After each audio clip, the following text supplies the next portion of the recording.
Mesdames, Messieurs, bonjour, bienvenue à l'émission La Parole vivante. On poursuit nos études de l'Évangile selon Jean, chapitre 11, et aujourd'hui on regarde un paradoxe qu'il y a dans ces versets. Jésus pleure, et à un autre moment il se réjouit. On va regarder ça ensemble. Pasteur Jeff, bonjour. Bonjour. Pasteur Oui, Jean, tout un paradoxe. Oui, ça va bien, merci. Le paradoxe est devant nous. Oui, et puis c'est pour ça que quand on étudie les Écritures, il y a un piège dans lequel on peut facilement tomber. On reste dans nos bonnes idées, puis on cherche des versets bibliques qui confirment nos idées. Plutôt que de venir suivre toutes les Écritures pour qu'elles produisent l'idée qu'elles veulent produire dans nos vies. Donc, il y a vraiment ici, et comme tu nous l'as rappelé, si à un certain point dans le texte, Jésus se réjouit de la mort de son ami, ce qui est quand même un peu étrange, et qu'il pleure plus loin, comment on peut comprendre ça? Jean-Pierre. Eh bien, Régent, ces histoires que nous lisons dans la Bible se sont produites à un moment donné dans l'espace et dans le temps. Et l'espace, c'est Israël. C'est le pays où ces événements se sont produits. Et les gens qui aimeraient peut-être, parce que lorsqu'on est sur les lieux, on peut remettre en perspective beaucoup de choses. Par exemple, Béthanie, lorsqu'on sait où c'est, sur le flanc sud de la montagne, de la colline des Oliviers, et lorsqu'on descend et on voit le chemin que Jésus faisait régulièrement, ça remet dans le contexte, puis on comprend des choses. On comprend que les gens n'ont pas eu... Beaucoup de personnes de Jérusalem qui sont venues voir quand Lazare est mort, mais c'était quand même pas un long voyage pour eux, c'était 3 kilomètres au maximum. Donc, c'était pas tellement loin. En tout cas, pour aller vite, j'aimerais juste rappeler aux gens qui ça peut intéresser que nous organisons un voyage en Israël pour le mois de mai 2014. Et s'il y a des gens intéressés, vous pouvez communiquer ici par courriel et on me fera suivre le courriel. Et puis, pour les gens qui aimeraient y aller, mais qui malheureusement n'ont pas les moyens, peut-être ça peut arriver, il y a une série, je pense, où ils vont pouvoir venir. On aura une belle série en 2014 où les gens pourront nous voir directement donc sur les sites d'Israël, une série de plusieurs émissions avec les thèmes que nous aborderons sur les sites même où est-ce que l'histoire s'est déroulée. Alors, ça sera surveillé à suivre dans les prochaines émissions, dans la prochaine année. Pour l'instant, eh bien, un paradoxe dans lequel nous devons faire face, c'est Jésus pleura, Jésus se réjouit. Voilà le thème que nous allons regarder ensemble dans cette émission de la Parole vivante.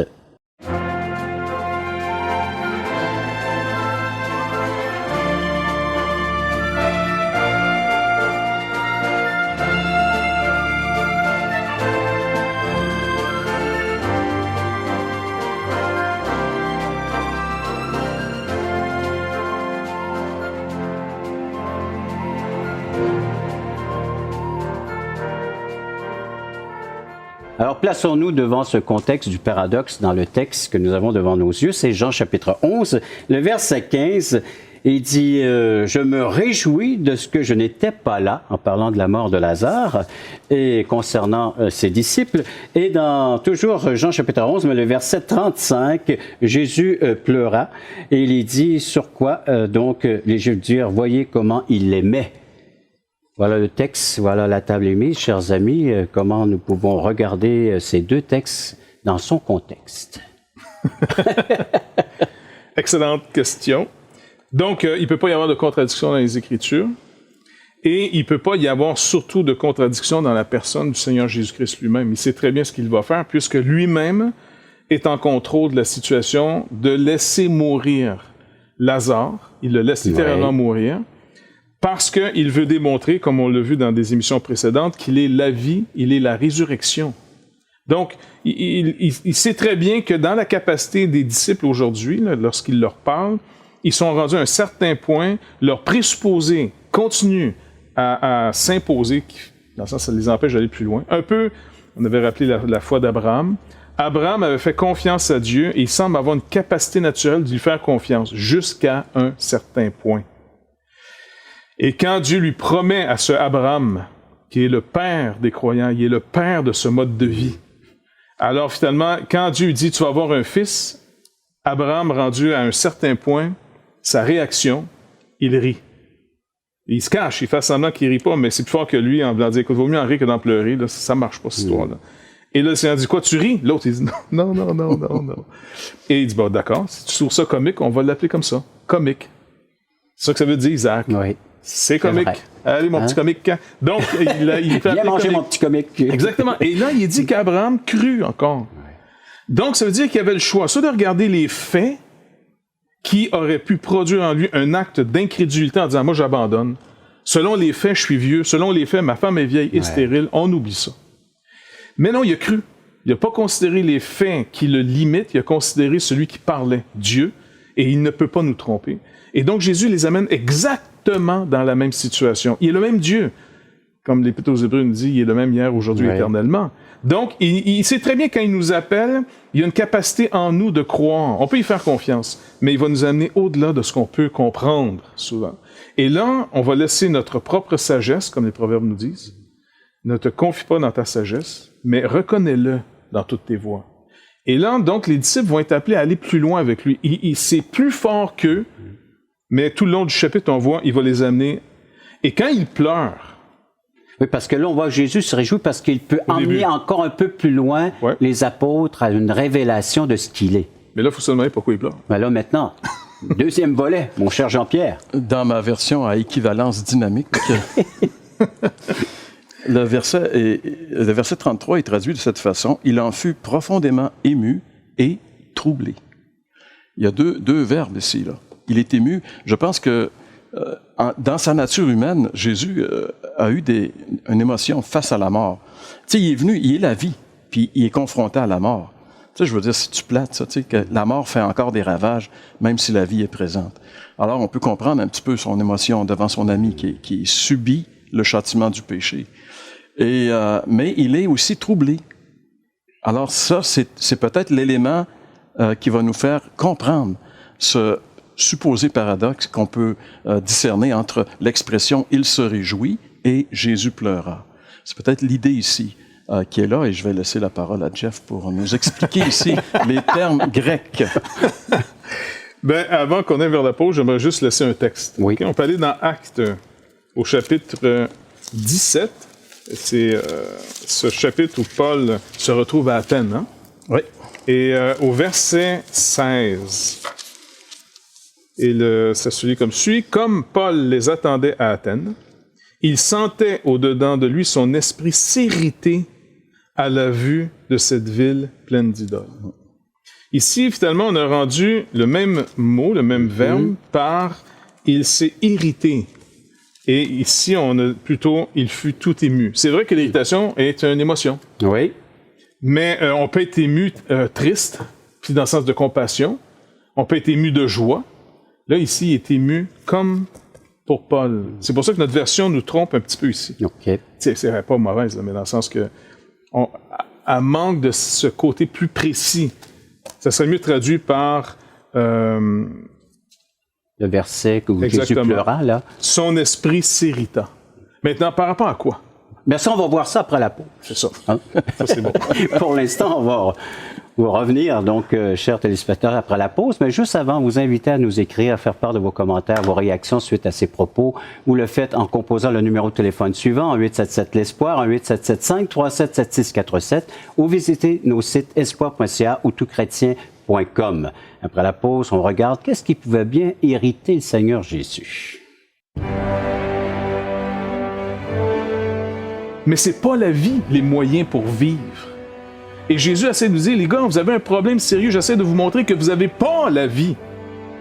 Même si je multiplie les moyens de vie, vous n'avez pas la vie.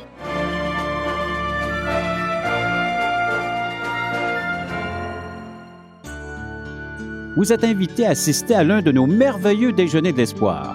Un déjeuner causerie gratuit partout au Québec. Vous pourrez y entendre le témoignage de vie transformée par l'amour de Dieu. Pour connaître et savoir où ont lieu ces déjeuners, appelez-nous maintenant en composant le 1-877-l'Espoir. 1-877-537-7647. Ces déjeuners sont offerts gratuitement. Bienvenue à tous!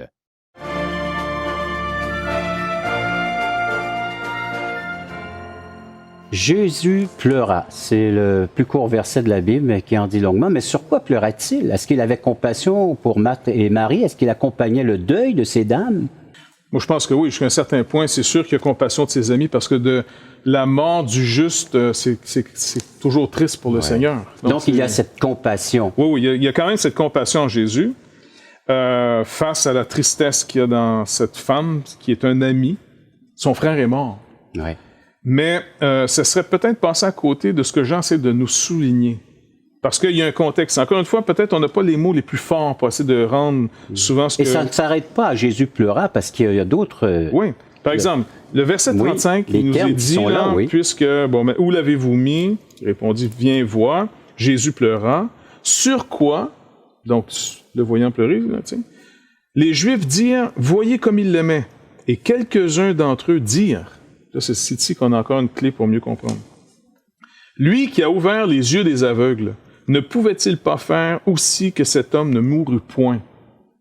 Si vous remarquez, là, qu'est-ce la réaction de Jésus tout de suite après? Il frémit de nouveau en lui-même. Ou, traduit comme, encore une fois, dans Acte 17, il s'irrita dans son esprit. Est-ce que vous réalisez ici que Jean essaie sans arrêt de nous dépeindre la photo suivante? Nous voulons amener Jésus dans notre monde, dans notre réalité, où nous jugeons que le problème se trouve, c'est notre condition humaine. Manger, boire, se vêtir, guérir de nos maladies, plus avoir d'ennemis. Un emploi, des études. Qui est tout à fait légitime. C'est les bios de la vie, c'est les moyens pour vivre. Mais c'est pas la vie, les moyens pour vivre. Et Jésus essaie de nous dire, les gars, vous avez un problème sérieux, j'essaie de vous montrer que vous n'avez pas la vie. Même si je multiplie les moyens de vie, vous n'avez pas la vie. Je suis la vie. En d'autres mots, il dit, si je ne suis pas avec vous, les gars, vous n'êtes pas dans la vie, point final. Arrêtez de me demander plus d'argent, plus de pain, plus de guérison. Vous mourrez pareil. Vous êtes séparés de Dieu. Et écoute, mais c'est normal. On est tous bouchés de même. Pas vrai? Non, mais c'est vrai. Hein? Seigneur, même souvent, je peux dire au Seigneur, écoute, Seigneur, plutôt que de te déranger régulièrement pour mes besoins, mets donc 1 million dans mon compte de banque. Va te laisser tranquille. Mais c'est une manière de dire, j'ai pas confiance. Ouais. Donc, le Seigneur va dire, non. Est-ce que j'ai manqué à mes promesses? Tu es obligé de dire non. Mais le problème, c'est qu'on veut contrôler le Seigneur. On veut littéralement le domestiquer. Puis qu'est-ce qu'une bête domestiquée? C'est une bête qui fait ma volonté. Dieu nous a donné un pouvoir sur sa création. Dieu nous a jamais donné un pouvoir sur lui. Et dans l'évangile de la prospérité, le faux évangile de la prospérité, on ose dire, vous pouvez dompter Dieu, en d'autres mots, par votre foi. Et là, le Seigneur s'est réticent en disant, non, arrêtez de m'amener dans vos circonstances où vous pensez que votre problème n'est que la condition humaine. Même la mort, ici, dit, c'est pas un problème pour moi. Pour nous autres, c'est moins un problème. C'est assez sérieux. Et c'est pour ça qu'il est irrité.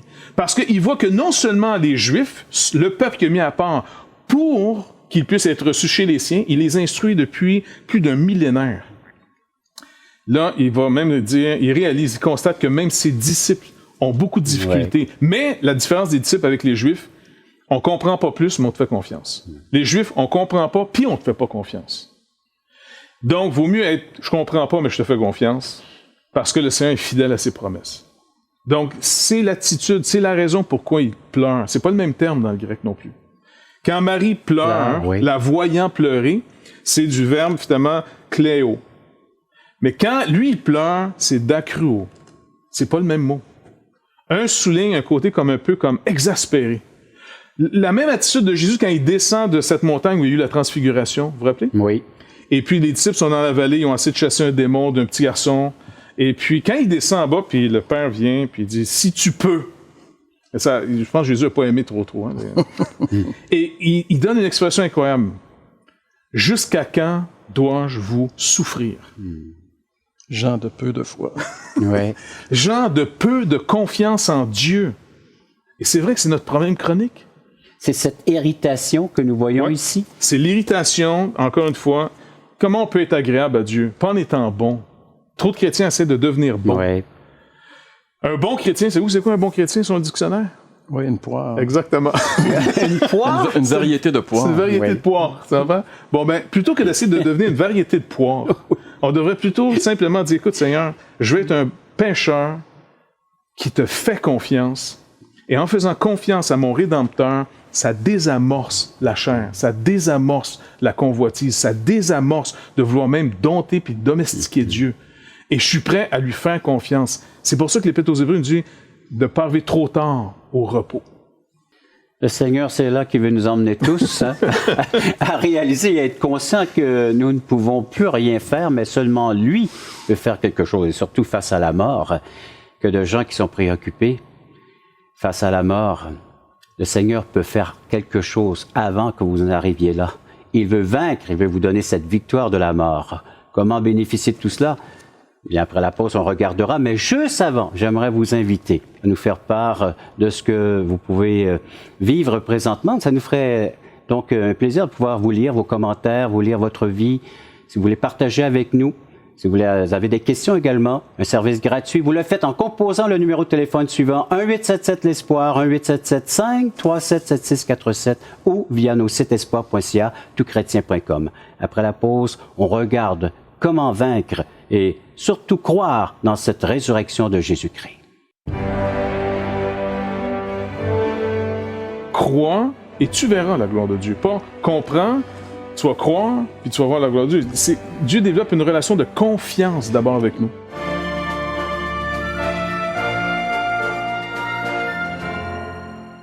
Nous vous invitons à nous contacter pour recevoir gratuitement de la littérature. Vous recevrez le Nouveau Testament, une portion des Écritures relatant la vie de Jésus, ainsi que l'Évangile de Jean qui parle de comment connaître Jésus et sa merveilleuse promesse.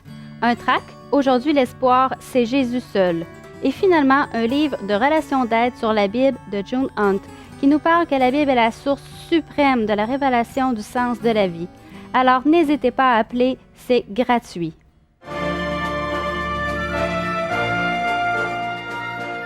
Nous allons assister à une résurrection, mais pourquoi cette résurrection est dans un contexte fort difficile? On voit que Jésus essaie d'emmener tout le monde à cette résurrection, mais il y a de la résistance, hein? On voit même que, je veux dire, jusqu'à un certain point, on aurait pu rater la résurrection si Jésus avait écouté Marthe, hein, qui dit, il sent déjà, Seigneur, enlève pas la pierre. Tu sais, Jésus, il dit, enlevez la pierre. Il est dans le tombeau, ça fait 4 jours qu'il est dans le tombe, lui, là. C'est pas comme nous autres, il n'a pas subi de, comment on appelle ça, là? D'être embaumé. Il n'a pas eu d'embaumement, lui, là. Donc, tu sais, enlève pas la pierre. Donc, on voit que sa foi est limitée. Hein? Jésus est là, il veut lui démontrer. Là, il arrive, c'est le point central. On est arrivé au climax de ce passage ici. Et Marthe a dit non, Seigneur, fais pas ça. Tu sais. Et c'est quand même. Puis on voit que c'est très raisonnable. Oui. Dans le sens qu'elle est au bout de ce qu'elle a pu assimiler de toutes ces années avec le Seigneur Jésus. Encore une fois, d'autres résurrections ont fait moins d'impact, comme celle de la petite fille qu'on a répétée dans d'autres émissions, moins d'impact que celle de Lazare, au point que cette résurrection qu'il va faire, Jésus ici, là, va, comme tu nous rappelais dans d'autres émissions, signe son arrêt de mort. Ouais. Là, ils vont dire, faut le tuer. Plutôt que de dire, hey, wow, on a trouvé le gars qui a la solution, non, on va le tuer. Ouais. Puis pas juste lui, le témoin aussi, Lazare. Donc, on voit ici que Marie, comme tous les autres, sont tous arrivés au bout de ce que notre propre sagesse peut raisonnablement gérer notre vie. Parce que notre foi est quand même gérée par quelque chose de raisonnable, on n'est pas des fous. Et là, elle est au bout de ce qu'elle peut traduire de manière raisonnable. Et là, le Seigneur vient à son secours en disant, non, tu me fais confiance, et il assume ce qu'il va faire, parce qu'il lui donne un commandement, enlever la pierre. Elle l'a averti. On voit le caractère de Marthe par rapport à Marie. Marie, elle a pleuré, elle est plus contemplative un peu, là. Mais Marthe, son deuxième nom de baptême, c'est Germaine. Elle gère et elle mène la situation. Puis par amour. Ça, c'est des gens qui prennent contrôle par amour. Puis là, Seigneur, tu ne seras pas un fou de toi devant tout le monde. Je le sais, là, tu sais. Mais là, ça fait 4 jours qu'il est là. Et ce n'est que le féminin de l'apôtre Pierre, parce que Pierre aussi, souvent, il dit non, Seigneur, cela ne t'arrivera pas, c'est pas ainsi que les choses vont se passer. Alors, nous aussi, on est comme Pierre, comme Marthe, on limite Dieu, hein? Ben écoute, parce qu'on peut pas aller plus loin. Notre foi, au fond, est opérante que dans la mesure qu'on a pu comprendre, plus recevoir. Crois, et tu verras la gloire de Dieu. Pas comprends, tu vas croire, puis tu vas voir la gloire de Dieu. Dieu développe une relation de confiance d'abord avec nous. Mais aussi, c'est un peu surréaliste, là, ce qu'on voit comme je veux dire, portrait ici. T'sais, ces gens-là sont dans les étapes du deuil, là, aussi. Hein? Faut comprendre ça. Ils vivent leur deuil, là. C'est leur frère qui est mort. Et là, Jésus, il est dans le cimetière, il est face à la tombe, là. Tu sais, puis pour lui, il n'y a pas de problème. Tu sais, je veux dire, il est ailleurs. Tu sais, mais eux sont dans cette réalité-là. Là. Ouais. Tu sais, il faut se remettre. Nous, on a lu le texte, on sait comment ça finit, mais eux, là, ils savent pas qu'il va sortir vivant de là. Tu sais, puis là, Jésus, il va le ressusciter, Lazare. Et ce qui est intéressant, moi, ce qui me surprend dans ce texte-là tout le temps, on parlait de foi dans le début de l'émission, l'importance de la foi, faire confiance dans la personne de Jésus, la confiance. Et Jeff citait Abraham dans l'Ancien Testament. Oui, entre autres, Abraham, qui est le père de la foi par excellence. Mais je pense qu'il y a quelqu'un de plus excellent dans la foi encore qu'Abraham, c'est Jésus. Mm-hmm. Et ce que j'ai toujours trouvé intéressant ici, c'est qu'il remercie Dieu avant même que Lazare soit ressuscité. Tu sais, il m'a dit, mettons que c'était pas la volonté de Dieu de le ressusciter, là, tu dois l'air fou d'après, là, tu sais. Non, mais tu vois-tu la foi, jusqu'où elle va? On sait que Jésus, sa relation avec le Père, elle n'a jamais été rompue, sauf à la croix. Mais à ce moment-là, Jésus, sa confiance est tellement grande, c'est sûr que Lazare va sortir. Donc, je veux dire, on est dans un... Il faudrait se replacer. On est dans un cimetière. Quelqu'un est dans le charnier depuis quelque temps. Et là, il arrive quelqu'un puis qui dit « Ouvrez la porte, je vais faire sortir le mort. » Tu sais, normalement, humainement parlant, je veux dire, ça se peut pas. Jamais personne n'a vu ça. Ils vivent des choses uniques, ces gens-là. Donc, c'est normal que leur réaction, jusqu'à un certain point, on peut les trouver un peu bizarres, mais c'est des réactions que probablement nous autres mêmes, on aurait eu aussi devant ce phénomène-là. Et là, Jésus va dire simplement, Lazare sort. Et il est dans le cimetière. Lui, il pourrit, il sent, Lazare sort. Et j'ai déjà entendu quelqu'un qui a dit, si Jésus n'avait pas spécifié Lazare, tous les morts du cimetière seraient sortis. Tu sais, Jésus, sa parole, la parole de Dieu, tout a été fait par la parole de Dieu. Quand Christ parle, c'est quelque chose qui se passe. Et Jésus dit, Lazare sort, et Lazare ne pouvait plus rester dans la mort. Il s'est produit des phénomènes incroyables à ce moment-là. Tu sais, je veux dire, tous ces tissus se sont reconstitués instantanément. Je veux dire, physiquement parlant, là, je veux dire, c'est passé des choses au-delà que la science peut l'expliquer. C'est vraiment un phénomène de Dieu. Et ce phénomène-là, je veux dire, pour nous, quand on lit ça, je veux dire, c'est tellement encourageant parce que des situations se détériorent aussi souvent dans nos vies. On a parlé des gens malades, des gens où des fois, il n'y a plus d'espoir. Mais en Christ, il y a de l'espoir.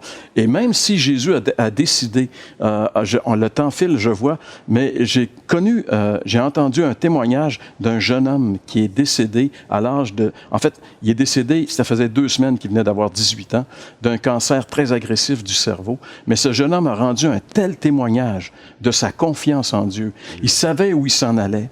Il avait une relation véritable avec Dieu, si bien que juste son témoignage devant la mort, son médecin, son neurologue s'est converti et son infirmière, parce que c'était comme pas normal qu'un jeune homme de 17 ans réagisse comme ça devant la mort. Mais ce jeune homme-là avait un trésor, c'est-à-dire une relation avec Dieu, une foi véritable en Dieu.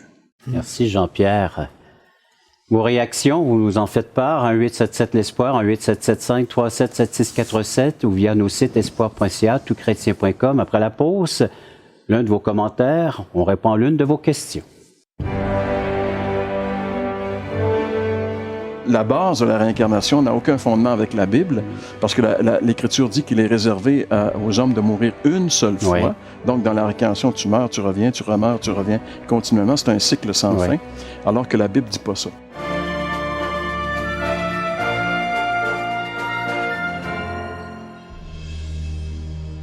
Et je pense que toutchrétien.tv va être une ouverture, un outil qui va nous dépasser. Et tous les espoirs sont permis. Toutchrétien.com est donc là pour rester et grandir. Ce grand portail constitue en lui-même une plateforme unique d'études et d'échanges entre les chrétiens du Canada francophone et de la francophonie tout entière.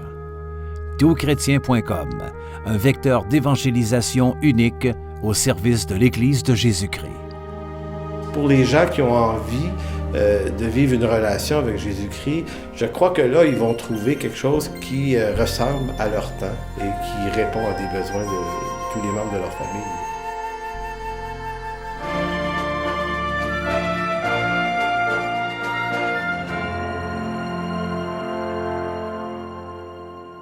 Oui, nous réalisons que le Seigneur vous a amené encore un peu plus loin, que ce soit les disciples, Marthe, Marie, et même la foule qui était là, qui assistait. Le Seigneur, son cœur, c'est de voir ces gens croire en ce qu'il est, en ce qu'il nous révèle. Et la question que j'aimerais vous poser à la toute fin de cette émission, les prochaines minutes, vous pouvez y répondre. La résurrection, est-ce la même chose que la réincarnation, dont plusieurs y adhèrent, de retrouver ses vies? Oui, la réincarnation, c'est une pensée qui nous est venue avec l'hindouisme en général. Hein. Et ça a pris tellement d'emphase aujourd'hui dans notre société. Les gens croient beaucoup plus à la réincarnation qu'à la résurrection. Sauf que Jésus n'a jamais parlé de réincarnation. Il a parlé de résurrection. C'est-à-dire naître, revenir en vie, se relever de la mort. Pour le terme qui est utilisé souvent ici. La réincarnation, c'est une croyance un peu bizarre parce que selon les tenants de cette théorie-là, c'est que finalement on a plusieurs vies à vivre et si on réussit pas à atteindre le niveau, alors on revient à nouveau et puis dépendant de ce qu'on a fait, on peut revenir sous différentes formes, etc. Et ça tient pas la route parce que la résurrection, le gars qui va sortir du tombeau, c'est Lazare.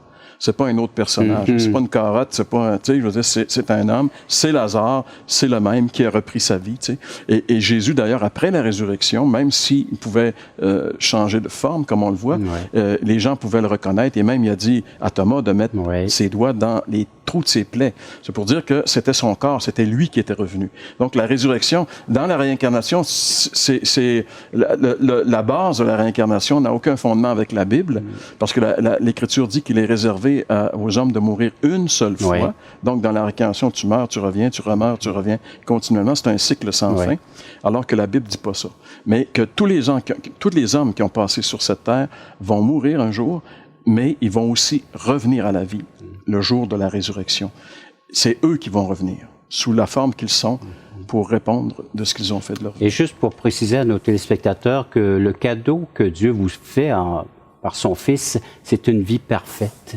Donc, ce n'est pas à retravailler cette vie, cette ancienne vie. Elle est condamnée, elle est morte déjà. Ce que Dieu vous offre en Jésus-Christ, c'est une nouvelle vie, une vie parfaite, une vie de justice. C'est celle de son Fils maintenant qui prend forme en vous et qu'il grandit et qu'il va avoir cette maturité spirituelle afin d'accomplir des œuvres de justice qui vont honorer et glorifier Dieu. Merci de votre participation. Merci d'avoir été à l'écoute de cette autre émission de La Parole vivante.